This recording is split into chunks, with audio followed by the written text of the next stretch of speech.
Steve was a speaker at the first Brainstorm, and I interviewed him there. And I would 25 years later. 25 years later. And for those of you who saw the video of Jeff Bezos before, he looks a lot more the same now. Well, maybe a little, thank you, but maybe a little gray. Well, you got a little gray. Last week, I just came from Hawaii because I grew up there on my 50th high school reunion. I must say, it was a lot of fun, but I did feel old. 50th high school reunion. Oh, yeah, I've been through that. Up there, but time marches on. For the young entrepreneurs out there, when we started AOL, I was 26. I realized I was much more successful in establishing partnerships if I did it by phone, because if they met me in person, he's a kid. We're not going to do it. I don't have that problem anymore. See, I don't have to do anything. He's just talking. This is great. But so, Steve, we're going to talk about a lot of things you've done and connect it all together, I think. But right now, your focus is predominantly on real estate and hospitality stuff. Talk about what you're doing and how you think of it in the context of your career overall. Yeah, the first chapter was the internet. We started in '85 when only 1% of people were online, and it was pretty early days, and evangelized the reason to get online and built the internet really as a community. That was the heart and soul of what we're trying to do at AOL. The next chapter was Revolution. We've made investments in over 300 companies in various sectors all around the country, with a bias towards investing in what we call rise the rest cities, which are not San Francisco, New York, and Boston, where the majority of venture capital goes. We're investing in Detroit and Nashville and Denver and other kinds of cities. We made 200 investments in 100 different cities with that fund. And it was about backing entrepreneurs and proving that everybody everywhere can pursue the American dream and create jobs and drive economic growth, but also a belief that would help strengthen and rebuild communities like Detroit, where we made investments in StockX, where I interviewed and you one time. Shinola and so forth, and that they were struggling. It lost 60% of their population and went bankrupt, and now is coming back because of what's happening with startups. So that was sort of the second chapter. We're still doing that. We still have a couple dozen people full-time focused on managing the investments we've made. But the last chapter, this new chapter, is, as you say, travel and hospitality and real estate. And I think it's a really interesting business. It's a way to, again, build communities and strengthen communities.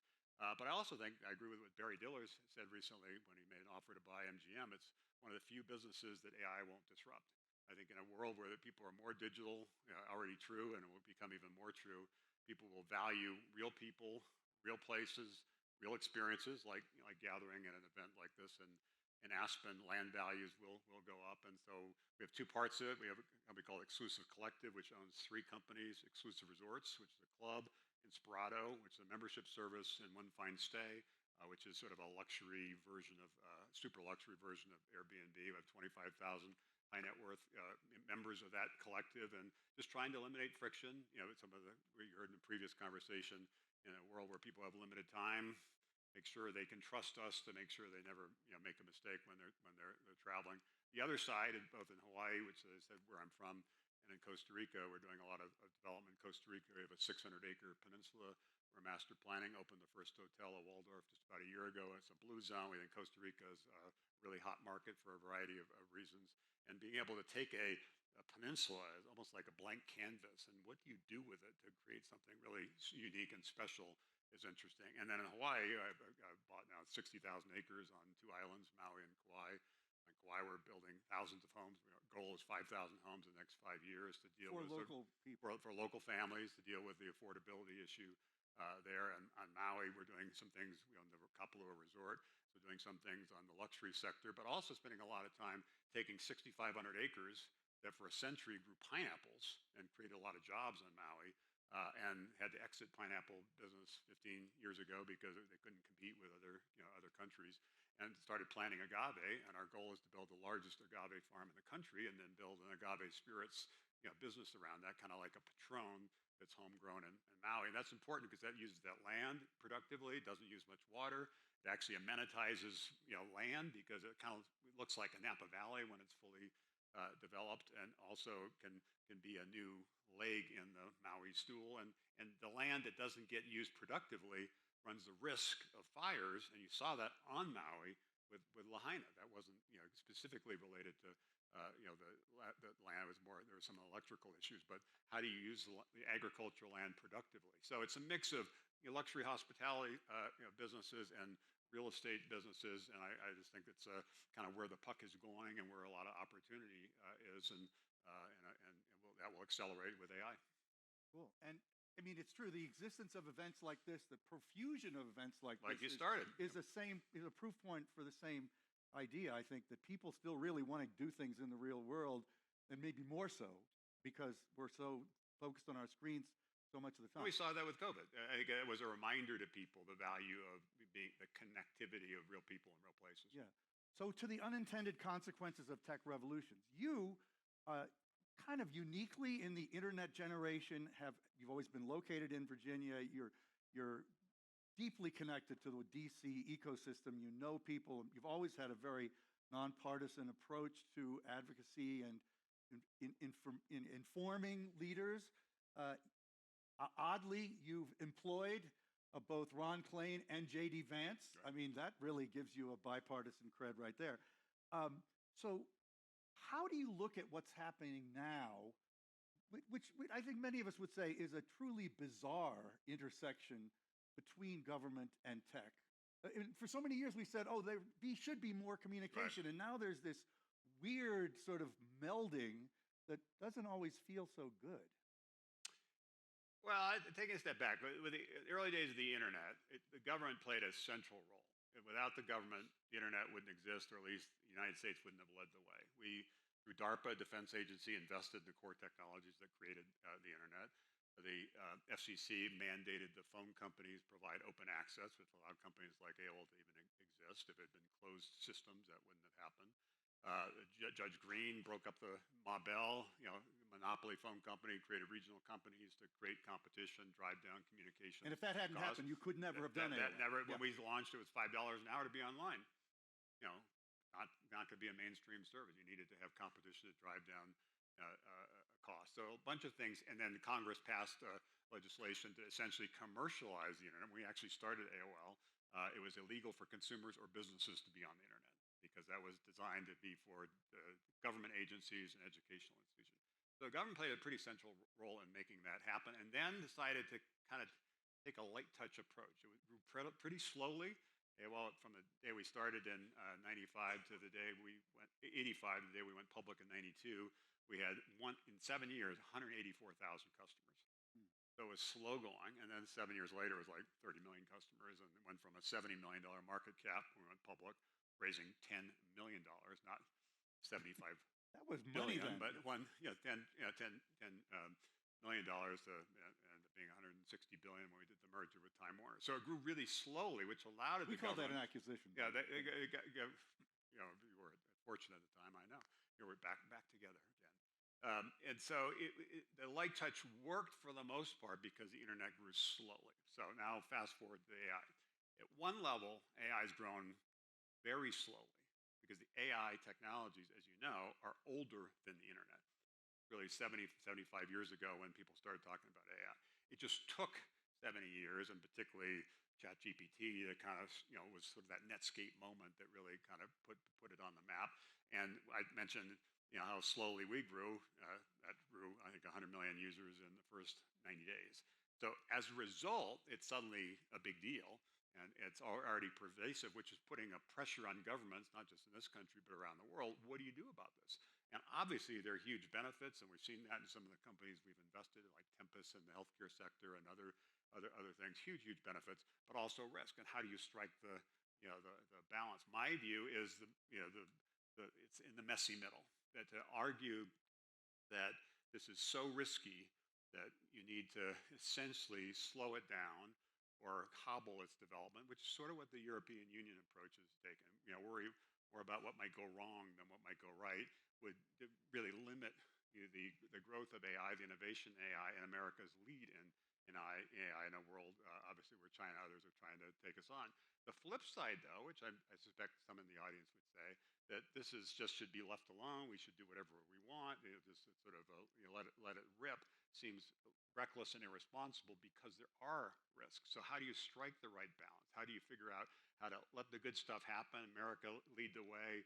Don't put too much restriction, too much regulation in place. But to argue for nothing, I think, is going to be a problem, and it's going to become a bigger problem because I think in in 28, one of the big presidential election issues is going to be a debate about AI. And most Americans are not fans of AI. You're seeing the backlash to data centers, or the commencement addresses. A lot of people mentioning AI got booed. It's not. As a result, it's going to become a bigger political issue. And argument from Silicon Valley saying, "Trust us, it's all going to be fine," I don't think is going to resonate. So figuring out how to strike that right balance is tricky. But it's kind of a Goldilocks solution. Not too little, not too much. Just right.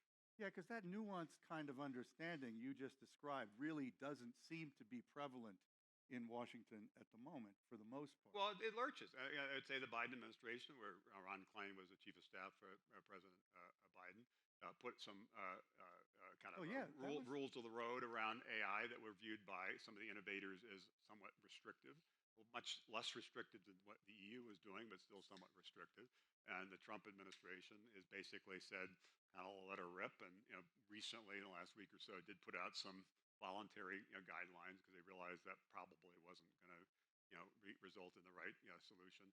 So there's a little bit of a lurching by administration. I think it's a little bit. for industries that are emerging, whether it was the internet then or AI now. I think you have to play the long game. This is like a 10, 20-year game, and not just change your strategy based on who happens to be president. I think the executive branch has been uniquely powerful and influential over the last year. I think that will shift. Congress, up to the midterms, will play more of a role. You're seeing the judiciary play more of a role.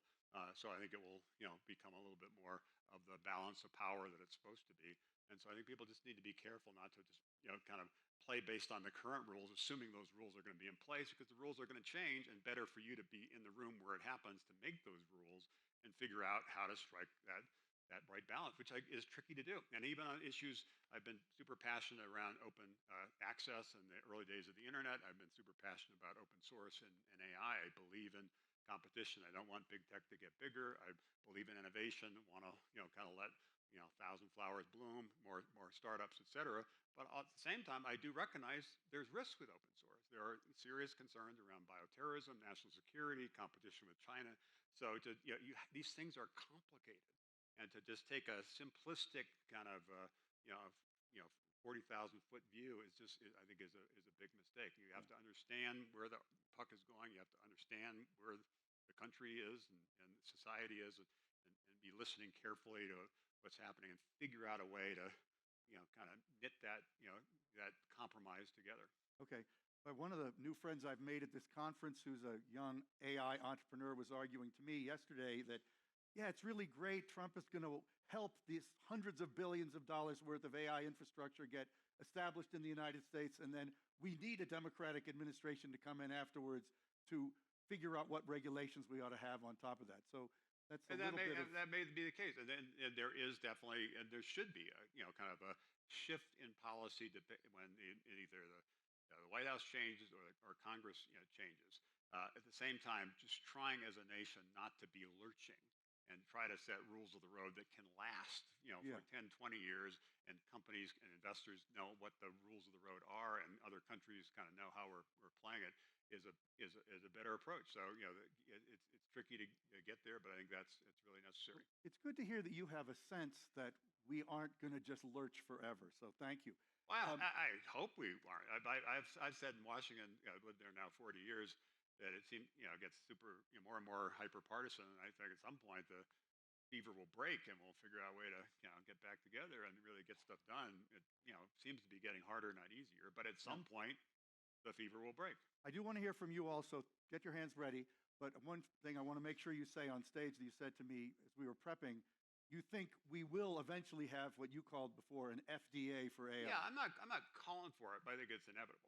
And the reason is every new technology, every new innovation, going back to cars 100 years ago, initially, things just happen, and then some bad things happen, and society decides through government elected officials what to do about it. So car companies said 100 years ago, this is all fine, don't worry about it. Well, actually, people decided there was reason to worry about it, so we do have speed limits, and we do have safety belts, and we do have a bunch of stuff, and maybe Highway it's annoying, but Transportation Safety and Administration. then and a bunch of people started creating a bunch of drugs and saying it will save your life, and sometimes it killed you, or sometimes it didn't do what people said, didn't really work, and they said, well, kind of need a FDA to kind of monitor that. The gas companies said, don't worry about it, we'll do the right thing. People said, well, I don't think you'll do the right thing. So there's an EPA that comes in to basically try to, so it's inevitable that there'll be some of that. And again, I'm not saying let's put more regulation in place. I like the market, and I like, the innovation that happens including the early days of the internet where there was a light touch. But to say there's going to be no touch, I think is naive and maybe even a little reckless. So I think, and that might not be exactly the FDA model, but there will eventually be, probably sooner rather than later, some version of the FDA for AI to figure out how to unleash innovation while protecting against some of the risks. Good. Okay. I'm glad that you think that. Questions. I really love the fact that we take so many questions here. I started that years ago, and I didn't do a very good job before. Here. And I only have a couple minutes left again, which is my fault. Thanks for coming. Identify yourself, please. Pankaj Kedia, AI investor. Steve, as one of the early pioneers of the internet, can you opine on what is happening with AI? SpaceX, OpenAI, Anthropic. How do you expect AI to evolve from an opportunity? AI itself, you mean? Yeah. Opportunity and challenge perspective for the next 10, 15 years. Huge opportunity. Again, we've invested in a bunch of things across a bunch of sectors with this, rise of the rest kind of regional bias. So a huge optimist about what can happen. Same time, recognize, again, some of the risks, not just that I talked about with some of the core technology, but the issue of jobs. And I know there's a big debate. Maybe jobs will be created. Maybe a lot of jobs will be destroyed. I think there will be a mix of that. Probably a net negative, but we'll see how it plays out. So that also impacts how society and for governments deal with things. I think OpenAI and Anthropic, hats off to them because they're kind of came out of nowhere and now are built significant companies that are super valuable. SpaceX as well. The fact that there's these three companies going public at $1 trillion plus valuations and raising, as I mentioned, case of SpaceX, I think $75 billion. I'm a little jealous since I only raised $10 million in our IPO, and the market value was $70 million when we went public. So, and back then, by the way, most of the companies, Microsoft, Amazon, Intuit, you name it, were going public when they're worth $200, $300, $400 million. Yeah, but didn't you say the Time Warner deal was $160 billion or something? No, we were at $160 billion when we did the deal with Time Warner. Okay. So, but I do worry a little bit about these IPOs where I like the fact that 20, 30 years ago, most of the upside went to retail investors. I'm a little nervous that now these companies are going out at trillion-dollar valuations, and they may trade up, they may trade down.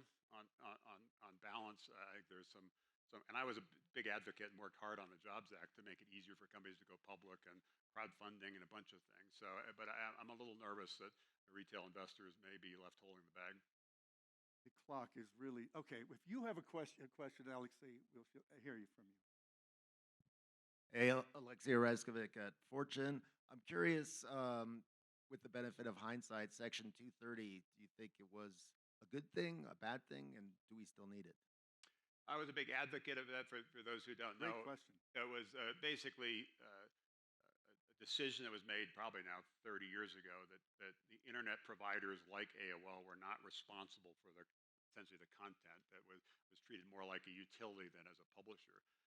That made sense then because we really weren't doing anything with the content. It's tougher to argue now because of the algorithms that basically are elevating things, which starts moving from a utility where you're just having chat rooms or having message boards and people just post to actually manipulating what different people see and prioritizing different things. So I'm not surprised that it's now an active discussion again. I haven't looked at it enough in detail to have a point of view whether it should change, but I think it does make sense to relitigate it.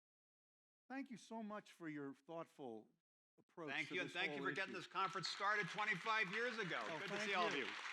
Thank you.